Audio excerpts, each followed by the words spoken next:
Welcome to the Josh Bolton Show, where we dive into interesting and inspiring conversations. And now, your host, Josh Bolton.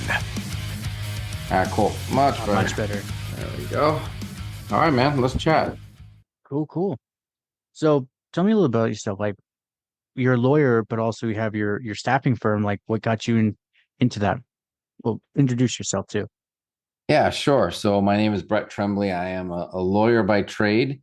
I went to University of Miami School of Law, graduated in 2008, which used to seem like the other day, but suddenly, Right. seems like a really long time ago. But I've always been an entrepreneur. I've always had that entrepreneurial bug. I started, kind of making money for myself at a young age.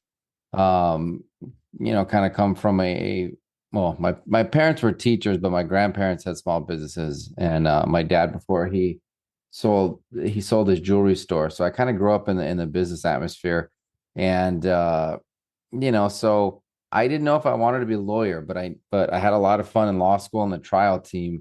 And then I figured out that's what, I want to run my own law firm. So in 2011, I started my own firm.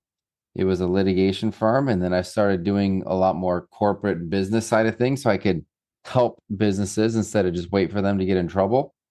True. And in 2018, me and another lawyer friend saw the need for offshore virtual staffing. And so we started to get staffed up in 2018, and we were cruising along, but our biggest objection was like, well, how do I work with somebody who's via computer? And the world is a funny way of doing this, but the pandemic hit. Our biggest and main objection, which is kind of obliterated overnight, and we really blew up as a company. So we have been having a lot of fun the past 6 years at Get Staffed Up, a lot of growth, a lot of cool things. So that's kind of the quick and dirty of where I came from and where I am now. Nice. Yeah, I would say I've interviewed a lot of different people who do that. Like, they more specialize in different niches of business. But they said, yeah, COVID, and they like whatever growth we were gonna have to wait for, it's like overnight done kind of thing. Yeah. Well, I guess I'm not the only one to experience that then, right? Right. But I'm sure because yours, do you specialize in mostly like office staff or more legal kind of thing? So we do admin staffing, like office support. So we Oh, do okay. receptionists, intake assistants, marketing assistants, executive assistants, legal assistants, billing assistants, and what we call like a client happiness coordinator. So it's not attorneys or paralegals, but it's a lot of back end. Okay. So what were some of the methods you have for like vetting the people to make sure they're honorable and they're not just gonna take your client's info and run away? Sure. I mean, we've got a 3-week application process. We really put people through the ringer. We've got all their personal information. We do background checks. We put them through a university. So we do a lot of vetting and training to make sure that, I mean, they're still human beings, right? There's still people that show up and a week later, they no longer want to work. They just decide it's not what they want to do. And sometimes it can be the employer. Like there's a lot of bad employers out there, bad bosses, and people that aren't willing to put in the time to train and expect robots and expect our team to kind of know everything, from day one. And it just doesn't work that way. But we do everything we can to ensure that we're finding the best and the most qualified people out there. So far, where are you finding the highest quality people? Is it like the Philippines, Indonesia kind of thing? Our specialty is Latin America. So we Oh, started out, interesting. we started out in the Philippines and a little bit in LATAM. And then like the feedback we were getting was like the Philippines is so saturated with people doing what we do that and so everybody there is employed. And so unless you're headhunting and you're going and finding the best of the best and offering to hire them away and pay them a lot more, I kind of equate it to the same people here fighting for the bottom 20% of the people in the Philippines. Because any country is going to have, just by numbers, your top 20% of the workforce, the middle 60, and the bottom 20. But in LATAM, it's so undersaturated, and there's such a need that we find really amazing, articulate, creative well educated, and really people who are aligned with the way that like the United States works, if that makes sense. For example, Okay. when we do like the education systems line up, the time zones line up very well. And when we do like team events and we're playing like, like online Jeopardy or Wheel of Fortune, or we're playing those kind of games, it's incredible how much pop culture everybody knows about the United States, the songs and the movies and the artists. I mean, it's pretty wild. That is cool. Yeah, I would say one of my friends, she lived over in the Latin America area, and she even said that like they know America at times better than we know it. Yeah. Yeah. It's true in a lot of ways. And I just joked with her. I'm like, yeah, said we don't even know what's going on in front of us with our damn phones. Yeah. Also true. So it sounds like you have a really good system. I'm assuming you're not the cheapest option anymore. Um, However, are you paying the assistants and the virtual workers a fair wage, for at least for their Of hours and stuff? course. Yeah. Well, of course. So we pay people even from day one, like when they start, we pay them above the median salary range for where they live, Hmm. not just for also people who are just starting. So when you work for us, you're already, you're paid better than 50% of the people where you are, which for them is very good. And for us, it's very good. And it's just called basically labor arbitrage, right? You're taking something that's less expensive and employing it here. And so it's really a win-win. That's awesome. Um, so is there anything in particular that you do? Are you more hands-on or hands-off now, kind of thing? Well, I mean, I'm the visionary internally, externally, I'm I guess what you would call the CEO. Okay. Um, so I focus on big picture, on developing trends, on relationships. My co-founder does the day-to-day, the accountability chart, the people management, the execution, really. So, but I'm involved in all the meetings. I'm just probably not turning the screw. I'm pointing out and suggesting which screws we need to buy and which screwdrivers, and then I let the rest fall into place. True, true. I would say because you also are running your own firm, right? How do you do your firm plus Yeah. get staffed up? Yeah, it's a good question. So I still have the law firm, which I mentioned at the beginning. I started back in 2011. In fact, we're recording this on October 30th, and tomorrow is our 13th anniversary. That's So, awesome. yeah, Congratulations. really, really cool. So over time, I really stepped back from the law firm so I could focus on this and allow other people to firm to kind of emerge and step up. I'm now back as the both visionary and integrator at my law firm.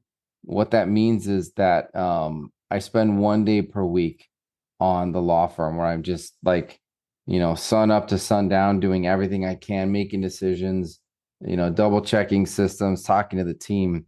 But the way the law firm works is we've got our pods where you have a partner and then they have a team of attorneys underneath them. And that's really where the magic happens. I don't need to oversee the legal process. I need to, work with the marketing, make sure the intake makes sense, and then make sure everybody's getting paid and that we're profitable. So that's what I do. And I work closely with our CFO, and it's a lot of times. And, they say what happens when you chase two rabbits, right? You don't get either one.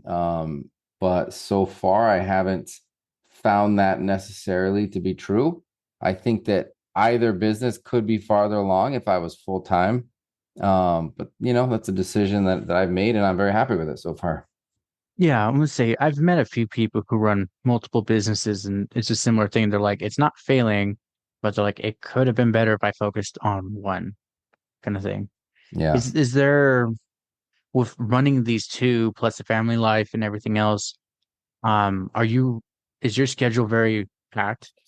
It's pretty packed and it's very rigid, meaning I have almost every part of my day scheduled.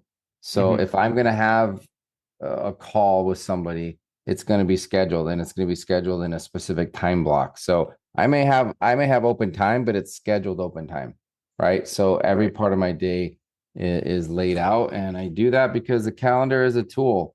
It's a tool to make sure you get everything you need done. And if you calendar everything, if you put it down in writing, at this time I'm doing this, and at this time I'm doing this, and at this time I'm doing this, then I mean, you'll know ahead of time whether you're going to be successful or not, as long as you follow through. Very true. Very true. But my next question for you, just on the calendar thing, how do you handle like unforeseen hiccups that interfere with your timeline, though?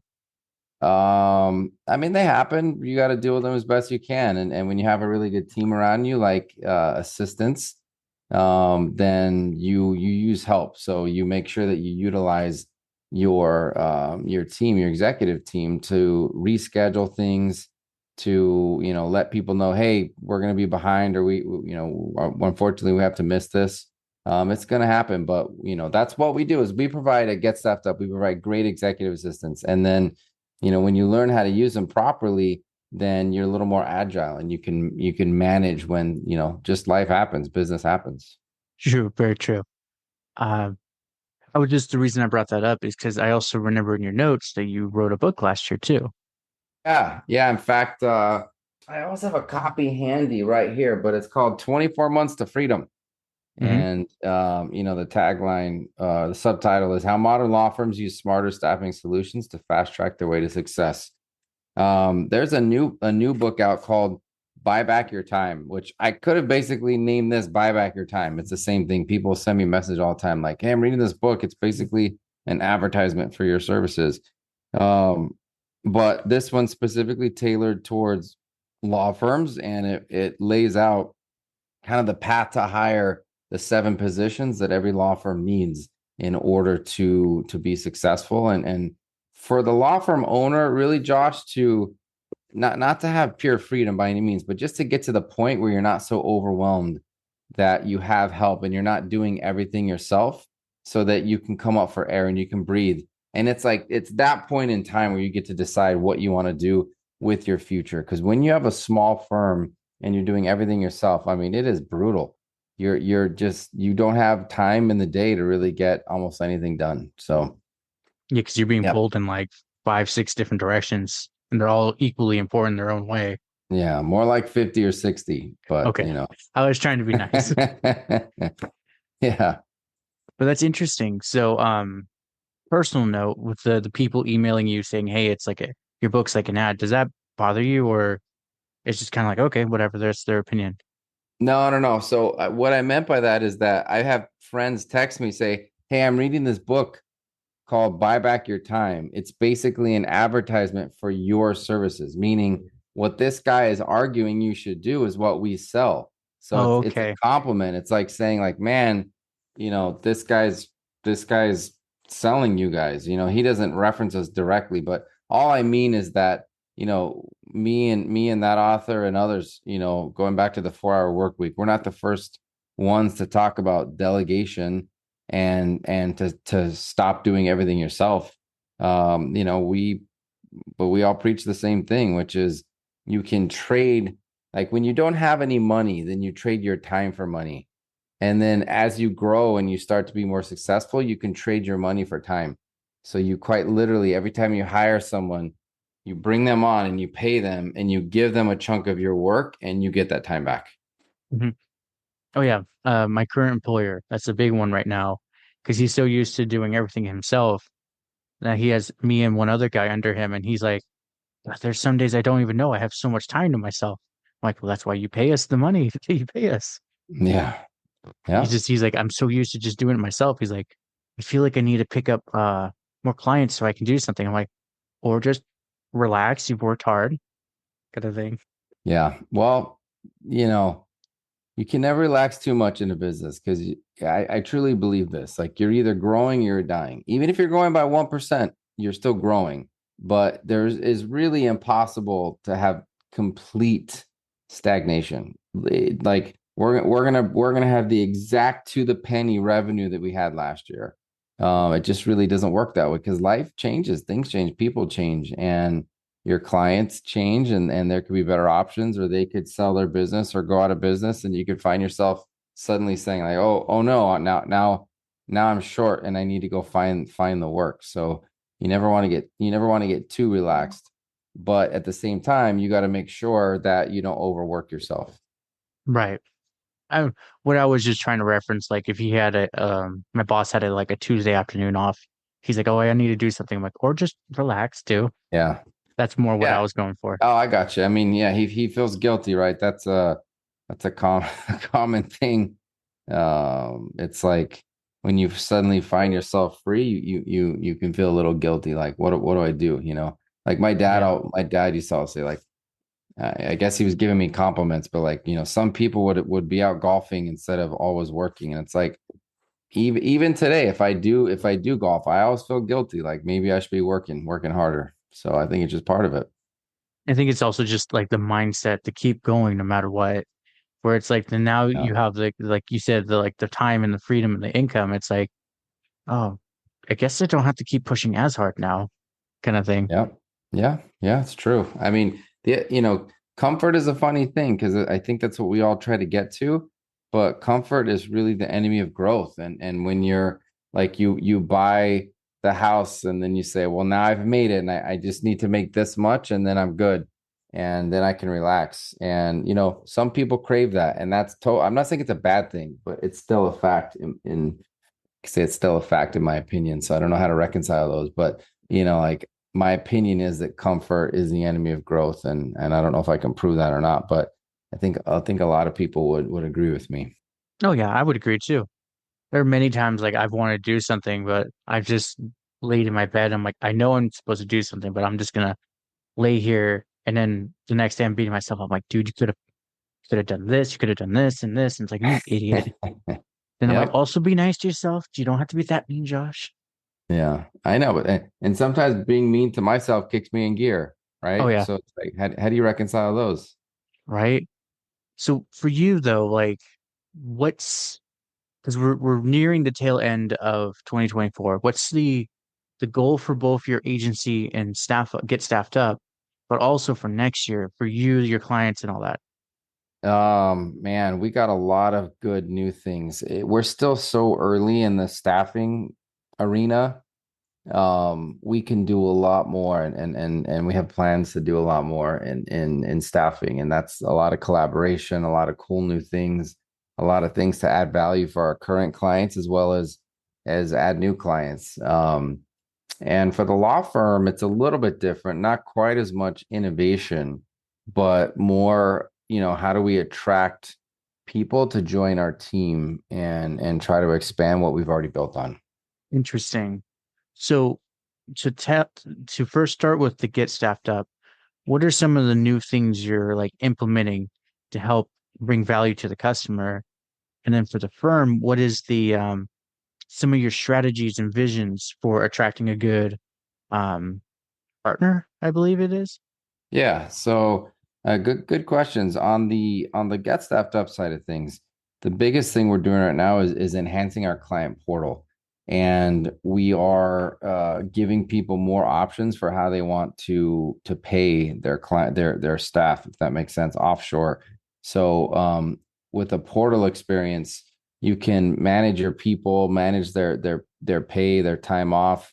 Really just easily and quickly, have transparency into what people are exactly taking home, what they're getting paid, and also recruit directly through the portal. And when you want to add people onto your team, so it's a technology play, Hmm. but we're also doing, a software play and looking at helping our clients get sort of advanced features that provide more security. And we also are launching a new brand. So right now, Get Staffed Up focuses on lawyers only, but we launched something new called Virtual Case Managers, where we're focusing on personal injury attorneys only. So instead of, you've got a niche, which is instead of trying to be all things to all people, we sell to lawyers. But now we've even hyper niched to personal injury attorneys only. So those are the new things that we're working on the staffing side. And on the law firm side, it's really just a matter of making it happen, of saying, okay, we've got things in place, we've got our strategy down. Now let me identify 10 people that I think we would want to bring on to the team. And then let me reach out to all 10. Maybe three or four are interested. And I'll start having lunch with those people. I'll start the conversation. So that's a really tactical move on the law firm side. So for the law firm, when you're curating potential people to bring on, are you going to like LinkedIn, word of mouth references? Like, where are some of your leads coming from? Or is that more proprietary? We'll skip Well, over that. no, I mean a little bit of everything. When you're ready to go, it's asking your friends like, hey, who's the best business attorney you know, or who's the best litigator? I'm in Miami, like I mentioned earlier. So, who's the best small law firm owner you know, and just trying to get a feel because just because somebody out there is good, it doesn't mean they want to work with you. It doesn't mean that what they do lines up with what you want to do. So you want to really cast a wide net and then see if you can take that wide casted net and then catch a bunch of different leads or avenues to pursue and then start whittling it down from there. Interesting. Is there any like filters or red flags that maybe an outsider wouldn't know when hiring for someone in a law firm? Lots of red flags. Very good question again. You got to be very careful with who you bring onto the team because a bad apple can really sour the rest of the bunch. And so we've got, things that we hire by core values and we do proprietary sort of personality testing to make sure that, we kind of know what we're getting. And then we're very transparent and we do, they say time kills all deals, but simultaneously, you don't want to rush into something like this. And so we do a lot of lunches and getting to know people before we bring them on. And at the end of the day, you do the best you can. It doesn't always work out. Right. Yeah, I'm gonna say it's each person's unique. It's not like a one size fits all for everyone. That would Yeah. that would make life a little too easy at times too. Yeah. Um, so for you with Get Staffed Up, is there anything current like campaigns you're working on that you would want people to know? Also your firm and book too. Campaigns. So, I mentioned the new company. It's called Virtual Case Managers. It's actually a Okay. separate brand that we have a joint venture with somebody. It's just powered by Get Staffed Up. And so anybody who does personal injury law or knows somebody that does, we are not only selling, but we're training case managers. So people to manage your workload to push along your cases more quickly. And we've partnered with somebody, a very well-known PI attorney out of Connecticut named Ryan McKean, and he does coaching for those virtual case managers. So not only do you get somebody, then you get an expert who's been there, who built up a PI law firm and sold it to his partners to help you along the way. And we're really excited about that. We just launched probably like 5 weeks ago, and we got a lot of momentum already. So that's one of the cool things we got that we're going to be focusing on 2025. Nice. For because that was a very specific niche, the personal injury attorneys. What was it your network that recommended it or just trends you noticed? Just trends that I noticed from really social media, from LinkedIn, from being a lawyer and knowing where all the conferences are and who goes to them. There's just a lot of action in the PI world, and but also there's a huge need that wasn't being met, and so I think that's just kind of opportunity met preparedness. Perfect. It's always good to get in early or before people start really noticing what's going on, because then you can definitely claim a lot of land quickly, like you're doing right Yep, now. yep. So, is there a particular strategy you're doing to reach these the PI lawyers or firms for marketing, or is it more word of mouth right now? Right now it's word of mouth. We've only been to one legal conference, but the strategy for 2025 is to go to a lot of legal conferences.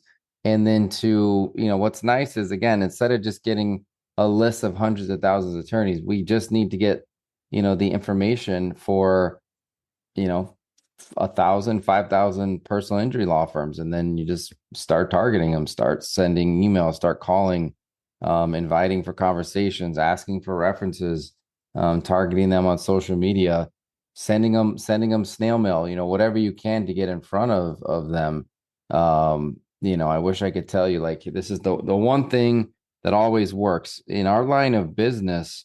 Social proof is big, and referrals are big. So we will, I guess, to be seen on how we grow this thing and where the leads come from.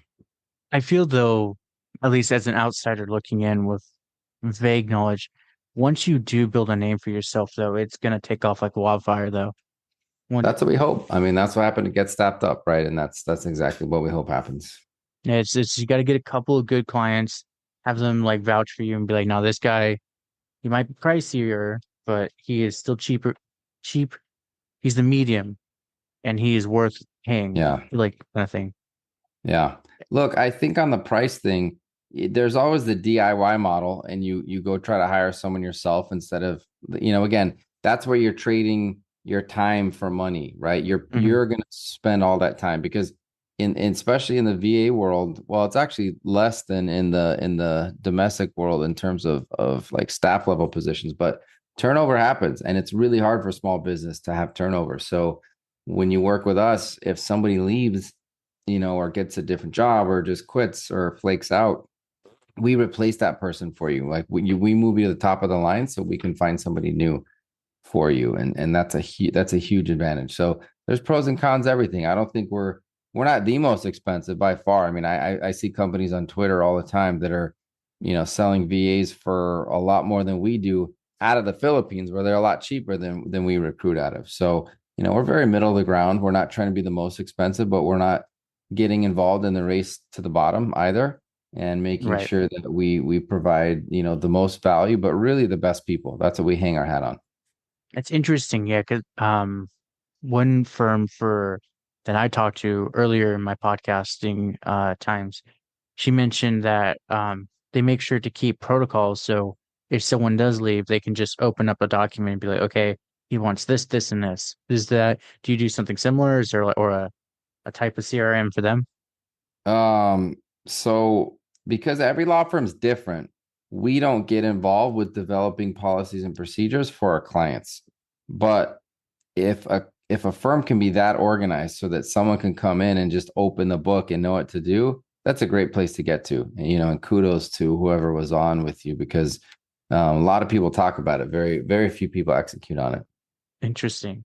In your time of doing this, how many firms have actually been able to pull that off, or not most, not have any? Maybe 2%, maybe. Okay. Yeah. All right. Is it usually a bigger firm, middle, or smaller firm that can pull that off? I like middle of the road. Yeah. It's like Okay. usually like one owner has had some success and is very detail oriented, that they're able to, and like we have full policies and procedures, but not to the point where you come in and you just sit down, open a book, and you just get to work. That's pretty tough. I would say that would also be very time consuming too, to know it and then also remember to update it too. Yep. That's a good point. It's like as soon as you're done, they say like a plan is worthless as soon as you're done planning, because it's the planning that actually makes a difference. It's the same thing with policies and procedures. You put together that book. It's not going to just, you know, it's going to need to be edited and tweaked and updated, constantly. And so unless you have somebody always doing that, like on the Get Staffed Up side of thing, we have almost 200 internal employees. So we have a whole process team that's constantly documenting and working on our processes. But when you're a smaller shop, that's why it's, probably 2% that ever get there, because it's time consuming. It's tough. Yeah. Yeah. And that, on top of already burning the candle at both ends, that's adding more time on whatever you're doing. And then trying to, yeah, almost like chase the headless chicken and be like, where is it going? Yep. Yeah. Um, so is there any particular, if like, let's say if we get staffed up, I know you specialize more in lawyers. If someone was working in a small business and just needed a VA or more marketing and handling customer calls, could you also handle that? Yeah. Yeah. So about 10% of our clients are non-attorneys. And that's, they say niches bring riches, right? And Hmm. you know who to advertise to, and who what language to speak. but inevitably we're going to get people referred to us that are non-attorneys, and we can't work with every type of business, but if it's intake or reception or process administrative work, we can absolutely help that company. Perfect. So if like, yeah, someone's needing just like a receptionist or maybe do some intake, you guys could totally handle that, no problem. Yep. Good. That's awesome. Is there anything in particular I might have missed that you wanted to cover or go over? I mean, there's a million questions. We could have gone much more broad. What I like about what you asked today is you would go 3 layers deep and keep asking me questions about kind of what's next, what's the plan, how do you do that? And I enjoy that conversation. So no, there's nothing on my end that I would want to mention. I mean, we always say delegate your way to freedom. That's what we start and what we end with. So it doesn't matter if you're one of our target clients or if you're, a podcaster or whatnot. You hopefully want to get to the place where you're not just doing every little thing yourself, because that it causes burnout. And there's other people, for example, who, depending on how big your podcast is, there's full-time people that want to work on podcasts and want to cut up, video pieces and do the promotion and the marketing. And if not, there's people that'll do that on a 10 hours a week basis, right? But the less time you spend editing your own episodes, and the more you can search for good people out there, or the more you can, work on your own content to promote the podcast. So I just want to urge entrepreneurs out there to not do everything themselves, because it's really where a lot of businesses fail and where people give up. And I think it's just sad when I see that happen. Yeah, no, it's true. If they could have just maybe delegated one project or take a couple like side projects to just be like, hey, can you cover this for me? I'll pay you a little extra Yeah. instead of controlling everything. Yeah, I theorize that most, not all, but would it be a better percentage of success instead of just letting burnout take you and walking away. Yep. This has been wonderful and fantastic. Thank you for this wonderful chat. Well, Josh, thanks for having me on, dude. Again, I really appreciated the depth level of questions that you ask, and I mean that sincerely. Thank you. You really go deep on a topic, and I wish you all the success and continued success of your podcast. Thanks for having me on. Thank you. Well, congratulations. You made it to the end. You're an awesome person. Not many make it here. So, being the awesome person that you are, can you do me one more awesome favor? Can you rate and review this on whatever podcast services you're using? If you do it on Apple and you leave an actual written review, I have a thing on my website. I will take your written review and post it for all to see. Congratulations, you're permanently sealed on my site. Otherwise, I am trying to do YouTube more and live streaming. I will try to put as many of the YouTube links in the description of the show as I can. So give your boy some extra help over on YouTube. Watch my videos. I just mute it and change the channel, change the window or something. But yeah, that's it. Thank you for being awesome, and see you next time.